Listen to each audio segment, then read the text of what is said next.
Absolutely, indeed. It is indeed a mammoth exercise. And considering just the number of people who are eligible to vote, that is 968 million, which is more than the population of continents put together. Mr. Upadhyay, if I can bring you in on this at this moment, the Bharatiya Janata Party, when its alliance, which has been in power at the centre for the last 2 terms, is gunning not just for a 3rd term, but the Prime Minister Narendra Modi has said that he wants the Bharatiya Janata Party on its own to win 370 seats. That is way above the majority mark, and for the NDA alliance to cross the 400 mark. So what the Prime Minister seems to be hinting at is this time round, he doesn't just want a clear majority, but he wants a 2/3 majority in the Parliament. Well, it looks like it, and I think looking at the kind of major that the BJP and the NDA is exhibiting, they want to intimidate the opposition. I mean, that is what one looks like. I mean, it looks like, because the fact that they're talking about chance of power, that is 400, near 400. And of course, some of the the surveys which have come out are already talking about 300 plus for the BJP. And one survey yesterday mentioned NDA getting 411 seats. Right. So that looks like. But we should point out, Mr. Upadhyay, we should point out that all these surveys, need to be taken with more than a pinch of salt, because most of these opinion polls and these surveys that are conducted do not necessarily turn out to be the final result, because the voter of India is, of course, way too perceptive and knows what she is voting for. Because at the end of the day, the people of India vote for a government that has changed their life for the better. No, absolutely, absolutely. And from today, in fact, now that the elections have been announced, every party starts from a clean slate. I mean, they have to go to the voters, they have to present their candidates and seek votes on the public. And many of them are still not ready. Only about half of the 543 candidates have been announced. So there seems to be a lot of confusion, especially in INDIA alliance, as to who should be contesting, how many seats. So still last minute efforts are going on to stitch together some alliance here and there. Even BJP has not been able to announce candidates in many of the states. So I think they're going to hurry up and, announce it, because the candidates will hardly have 3 weeks to go to the people and seek votes. Of course, now we have multiple avenues to reach the voters. You have social media, you have so many other media that is available. And I was really enamored by the kind of the task that is before the Chief Election Commissioner. And he was mentioning about, we are going to control the freebies. We want to stop it 100%. Of course, the freebies that will be offered from now on, he's talking about maybe liquor or any other incentives that will be given to the voters. But what about the freebies that have already been announced and given? And that is something that, of course, beyond the control of the Election Commission, because this is an issue which is before the Supreme Court.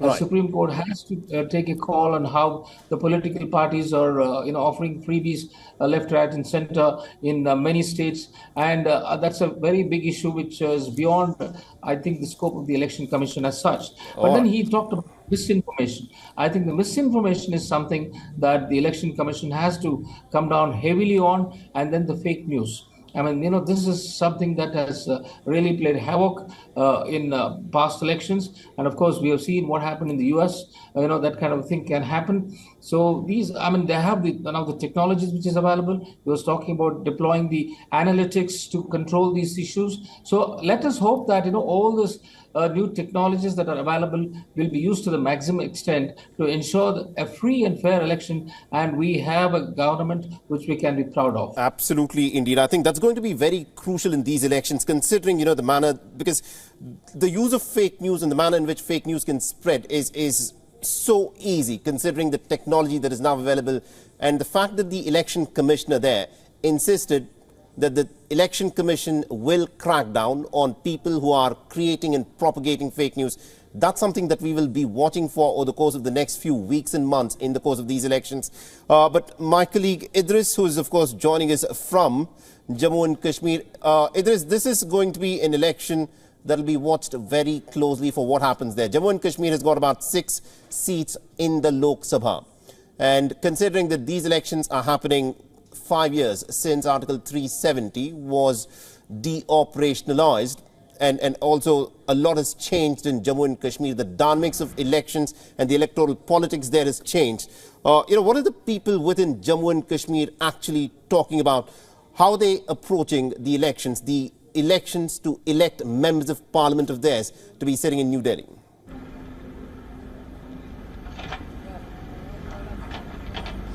Well, absolutely, Saleh. This is the first election that is taking place in the Union Territory of Jammu and Kashmir after the abrogation of Article 370. Jammu and Kashmir used to have 6 seats before the abrogation and before the division, before Jammu and Kashmir and Ladakh were divided into 2 Union Territories. Now Jammu and Kashmir only has 5 seats, 2 in the Jammu region while 3 in the Kashmir region.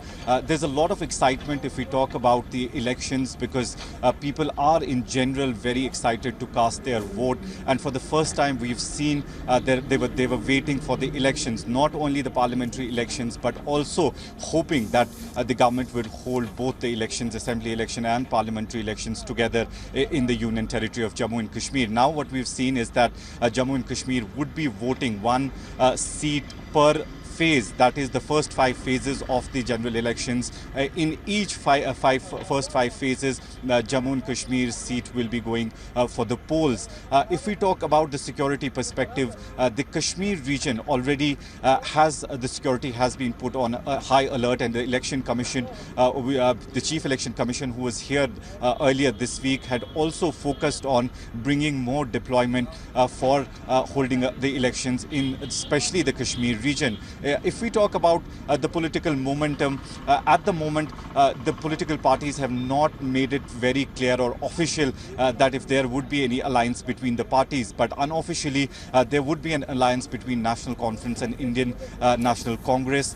We've also heard from our sources that 2 seats from Jammu would be given to the Congress, while as 3 seats from the Kashmir region would be held by the National Conference. On the other hand, we're also seeing some coalition happening between the Bharatiya Janata Party and some regional parties in Kashmir region as well.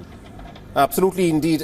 Idris, do continue to stay on with us. I'll come back to you with more insights that we would want to talk about with respect to Jammu and Kashmir. But let's in fact now cut across to my colleague Disha Shah, who's of course joining us from Mumbai in Maharashtra, a very crucial state with 48 seats that are up for grabs. Now, Disha, tell us, for all the viewers who are joining us not just from India but indeed from across the world, what are the key issues that at this moment dominate for the people in Maharashtra? Because something that springs to mind very immediately is the legislation that was passed by the Maharashtra Assembly on the 20th of February, which granted a reservation for the Maratha community. But members of the Maratha community came forth and said that this was actually a betrayal of their cause and this is not what they expected. Tell us how things are shaping up with respect to how, the BJP and the NDA is, of course, trying to woo the voters, and also the kind of contest that the Congress is able to field in these general elections.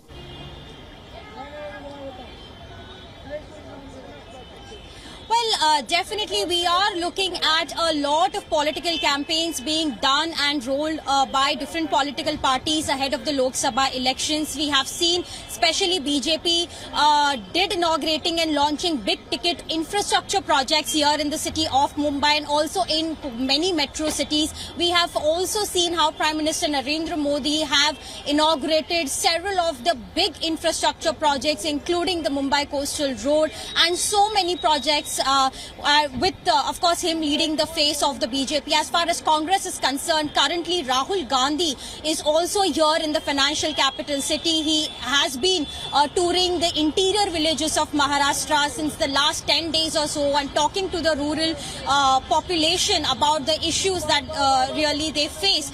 And as far as the recent one is concerned about the Maratha reservation, remember it's a very important vote bank because Maratha population constitutes more than 30% of the voting population here in Maharashtra, and that is why it will be very significant. However, no solutions have come on the ground level as far as the Maratha quota activist is concerned, but of course the legal course of action is being taken place as we speak. So on the ground level, all the political parties, be it in the NDA or be it in the India bloc, all of them are trying to woo voters on multiple levels, including the speeding up of infrastructure. As far as farmers are concerned, they also constitute more than 25% of the voting population. So to address the issues of farmers is also something which the political parties are doing in the last minute. Absolutely, indeed, Disha Shah. Do stay on with us. Let me now bring in our guest, R.K. Upadhyay, who is with us from Bengaluru. Now, Mr. Upadhyay, we've been talking about how the Indian Prime Minister is, of course, aiming to create history. He wants the NDA alliance to, of course, win 400 seats. A lot of people have spoken about, the state of the opposition in India. It's important to have a strong government, but at the same time, it's also important to have a strong opposition. Now, considering the campaign that the opposition has run so far, and also the fact that Congress managed to win just about 52 seats in the 2019 elections, Rahul Gandhi went on this elaborate Bharat Jodo Yatra. He also has spoken about Mohabbat Ki Dukaan. These are some very interesting ideas. But do you think Rahul Gandhi is able to capture the narrative? Or is it Narendra Modi who's in fact setting the narrative, and the Congress simply seems not to have an answer to the kind of issues that the BJP has, of course, been putting forth in front of the people? So in June or July, I think 28 opposition parties, which are opposed to the BJP and its ideologies, tried to come together and held the first meeting in Bangalore. And then subsequently also they had about 3 or 4 meetings. But unfortunately, they were not able to, come to any kind of understanding on what kind of agenda they can work on together, and how do they go about facing the elections, in the division of seats. See, basically, it comes down to whether you are able to, take on BJP, 1:1. So that does not seem to have worked out so far. So that has been the pain of this, India alliance, and only in few places that too. West Bengal was one place which they should have had, because it has 42 seats, which is very important. And but Mamata Banerjee said, no, I'll give only 2 seats to Congress, and Congress has rejected it. So likewise, in Uttar Pradesh, of course, I had some kind of understanding at least there. Akhilesh Yadav has offered 17 seats to Congress, and Congress has accepted that. So, and AAP, that is Aam Aadmi Party, has offered some kind of alliance in Delhi, but not in Punjab. So these are the scattered understanding that has been agreed upon, but not across the country. That is a worry for the opposition. And if only they had been able to put up one-on-one candidates in at least about 350 constituencies, it would have been a more important fight.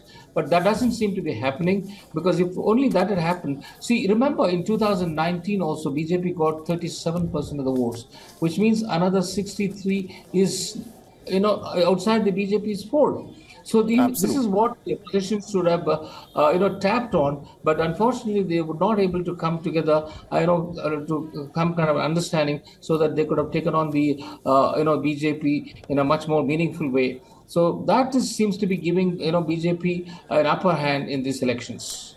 And also, Mr. Upadhyay, this is an election where another very interesting aspect will be watched very closely, and that is how the northern Hindi-speaking states vote, and also have the southern states, the Dravidian states, of course, vote.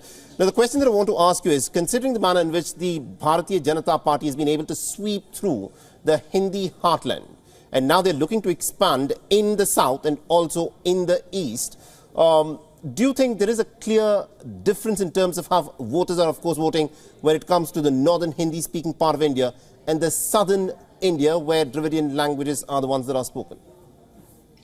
Well, I think BJP is making a big push now, this time in the south. They have not been able to virtually crack the opposition hold over the southern states, and they have only 29 seats out of 130 in the south. So the majority of their seats are coming from the north, where it's almost saturated. You take UP, which has 80 seats, and they have 61 plus their allies. And then you have Maharashtra, you have 48 seats. They have 41 out of 48. And West Bengal, they had 18 last time. And then Bihar, they had 39 out of 40. And, so these are the states which have been giving, and they know that they can win these seats again. But if they want to, cross 350 or, NDA for 400, so they need to look at other other places. So that is where they're concentrating on Tamil Nadu, Kerala, Andhra Pradesh, and Karnataka. Karnataka, of course, they already have 25 seats out of 28 last time, plus one independent with them. So with the Congress government there, led by Mr. Siddharamaiah, it's going to be difficult for them to retain those 25. I think the Congress will do much better than what they did last time. They won only one seat, and they're looking like maybe getting 4 or 5, if not more. So when it comes to other states like Tamil Nadu is very, very difficult because of the Dravidian region. So there also they might be able to get just one, if at all. But with Kerala, they're looking at just again 1 or 2 seats out of 20. Absolutely, so Mr. Upadhyay, I need to interrupt you there because it is important for us to also take a commercial break. This of course, is just the beginning of the election. The Chief Election Commissioner there has sounded off the poll bugle. The dates are out. We'll, of course, slip into a short break and we'll be back with more updates on the big story of the day. The election dates are out and the poll season has begun in India. Stay tuned. WION is now available in your country. Download the app now and get all the news on the move.